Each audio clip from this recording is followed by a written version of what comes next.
Hi, this is Fernando Herboso with Maxus Realty Group, reallynicehomes.com, and today I'm going to continue with my home selling tips videos I'm making for home sellers in order for me to help them get the most money for their properties at the right timing. And today I want to talk to you about the point of sale in real estate. What is the point of sale? The point of sale in real estate is a combination of common sense marketing and being at the top of mind for the consumer.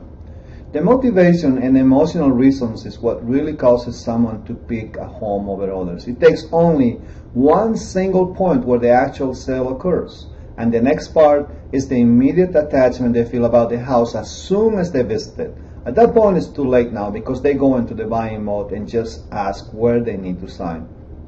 Today I'm going to be talking to you about that one single point where the actual sale occurs, and we want to pinpoint that point to making sure that the buyer chooses your home over others. After many years of studying the reasons why some homes sell over others, I feel there's a point of sale in every single one of them. I can usually pinpoint to one single incident where the home was introduced to the buyer, where the initial decision was made to follow up and finally causing the home to be purchased. The key to sell a home is to control that point of sale as much as possible, because buyers initiate a sale with an emotional commitment that converts into a logical decision later. A lot of times a buyer, when they're making a decision to buy a home, they will pit the emotional part and the logical part of that decision together, and they're trying to find out why the reason is that they should purchase that particular home. And I can assure you, in most cases, the emotional side always will win over the logical side. And that is really what humans do in every single decision that they make every single day. Whether they're buying a stove, they're buying air conditioner, they're buying a car, or they're buying a house, it is the emotional part that really wins over the logical part when they make that decision to purchase it. So if buyers initiate the sale with emotion, that means your marketing should be designed to appeal to those emotions. Every single point that you have for marketing for the property you're trying to sell should always be appealing to those emotions. I'm talking about every single flyer, every single photograph, every single word that you have in the description part of the property should all be pointing to appeal to those emotions.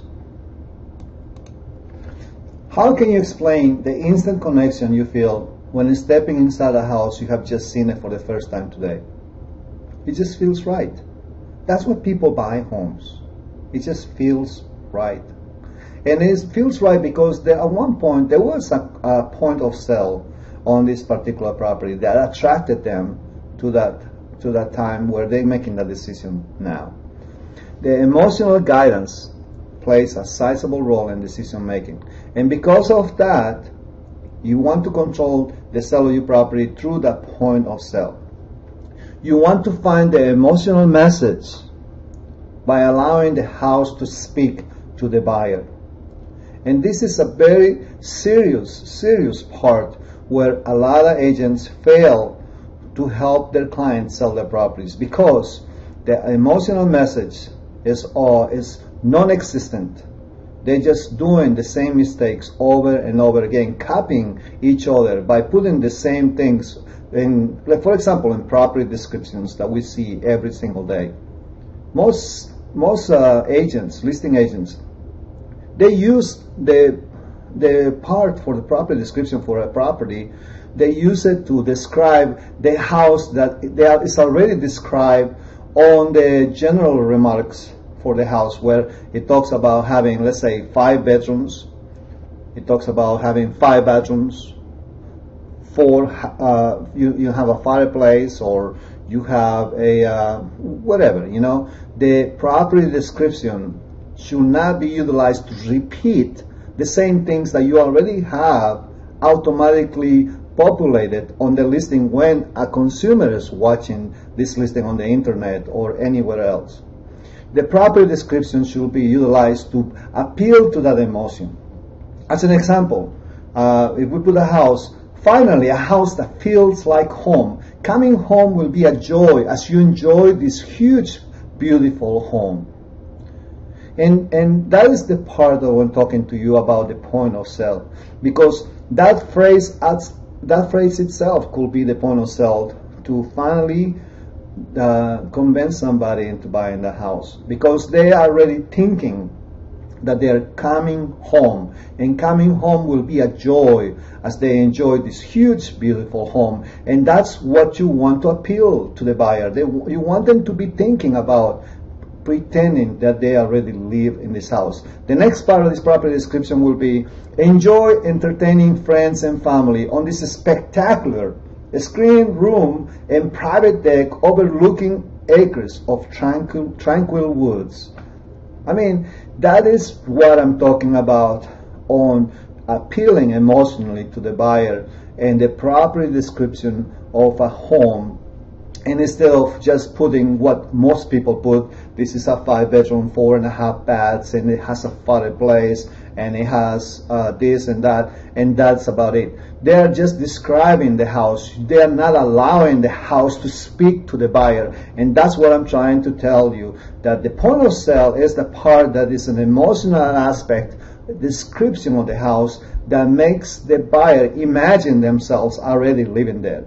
Because enjoy entertaining friends and family on this spectacular screened room or private deck overlooking acres of tranquil woods. It has still thoughts of the people thinking their friends already over in this huge home, and they thinking to having a barbecue already on the fence and overlooking all the woods, and then having just a grand old time. So that is really the part that you want to convey on every single aspect of your description for your home. And furthermore, I wanted to make sure that you understand how important this is, because a lot of agents make so many mistakes on the property description that they are not describing and they're not using this space to sell the property.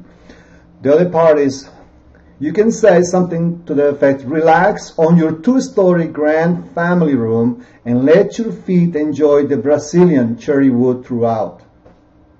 That is not a part of the emotional aspect of a description of a property, because you make them imagine being on the house, enjoying a 2-story grand family room, and let their feet enjoy the Brazilian cherry wood throughout the house.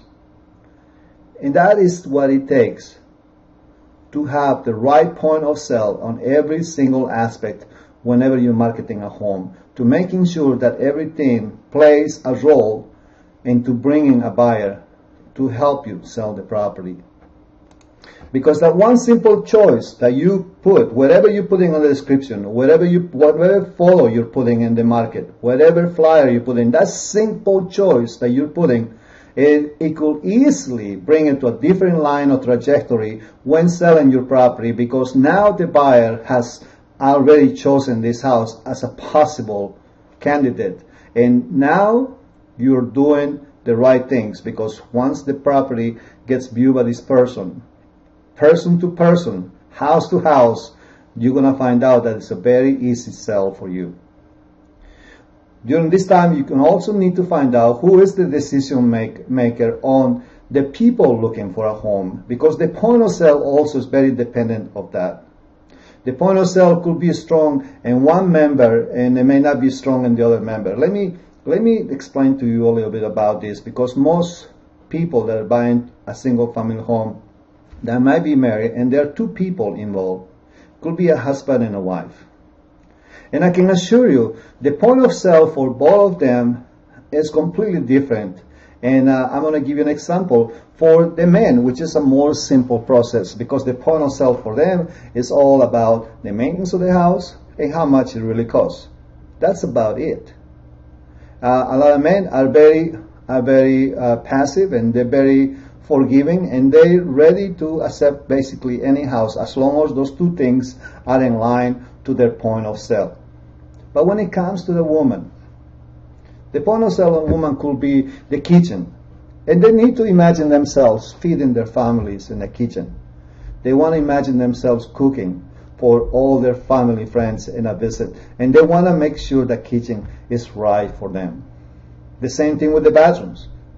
The bathrooms could be something that they imagine themselves that their family members are using those bathrooms.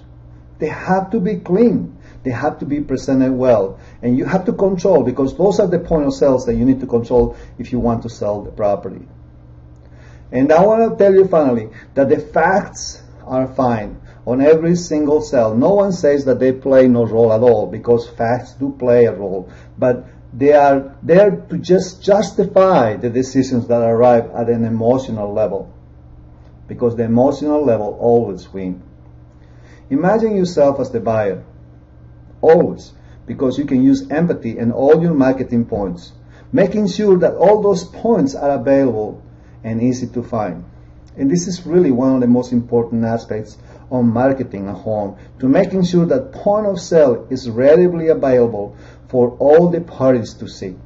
Making sure that all those points are available and easy to find. I'm talking about the buyer's agents, who they're making the decisions which house they're supposed to see. Because the point of sale of some of the houses that I sold in the past, it came because I talked to a realtor and I gave them a copy of the listing that I have, and I say, hey, will you show this to your buyers? Tell me what they think. You may like it. And then they come back to me later and says, Fernando, that's exactly what they were looking for, and I sold the property.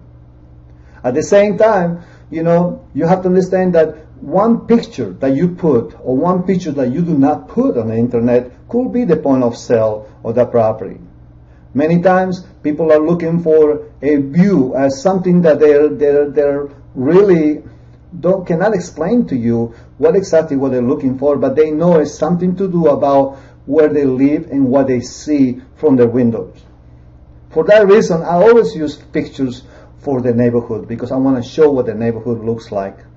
And that's something that I want to recommend to you whenever you add in pictures for a listing, is to always put pictures of what the neighborhood looks like, so they can at least have a chance to see what are the views from the windows. And that little one single point, whether it's going to be a word, a sentence, a picture, a flyer, wherever, or because a realtor network with other realtor and try to pinpoint the right house for the right buyer, that little point of sale is what's going to make the decision for the buyer to say, I want to see this house. And when they come, the emotional attachment is going to be ready to jump at them, because they already know that is the house for them. My name is Fernando Herbosa. I'm a broker in Maryland, DC, and Virginia. My company is Maxus Realty Group, reallynicehomes.com. Call Fernando when results are important. 301-246-0001. Thank you. Have a great day.